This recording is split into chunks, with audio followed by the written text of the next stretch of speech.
detrimental. And I'll tell you why. I'm going to prove it to you. I'm going to prove it to you once and for all. Robin Williams is my test case. So I often say depression isn't real. If you don't know that about me, you can watch my video on Tate's speech about my mind tricks on how to beat depression. Depression is a state of mind, and with an iron mind, you can destroy it. I teach people how to do this. But Robin Williams is the case. People often come at me and say, well, if depression isn't real, why did Robin Williams kill himself?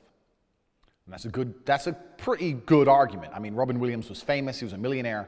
He didn't have to grow old gracefully. He could have had 19-year-old girlfriends for the rest of his life and drove Lamborghinis and bungee jumped and do whatever the fuck he wanted.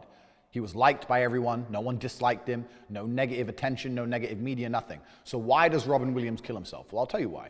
Therapy is why. Robin Williams did 12 years of therapy.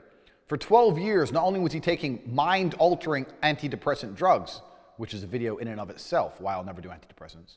But on top of that, every single day he's sitting there with a fucking therapist.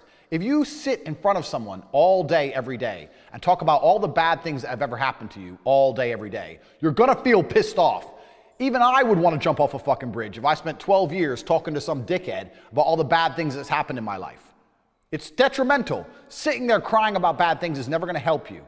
If you're the kind of person who feels like they need therapy, you need someone to talk to make me feel better. Do you know what you are? You're useless. Because in the harshest realities of this cold world, there are people in Syria whose entire families have been blown to fuck with a bomb from the sky, who are still getting up every day, making fucking bread and selling it on the streets so they have enough money to buy a new pair of sandals sometime next year. While you're crying about fucking nothing with your first world bullshit to some dickhead therapist who probably does coke on the weekends.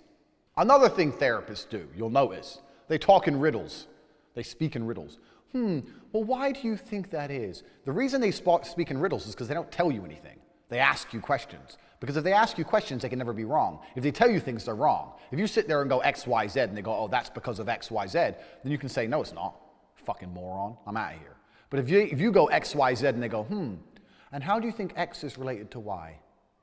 Then you talk for another 20 minutes. That's another hour burned. Burn that time up. Keep paying the fucking bills. They don't say anything of relevance or anything of merit because they can be used against them. They don't want anything used against them. They just want you to fucking sit and chat shit. It's garbage.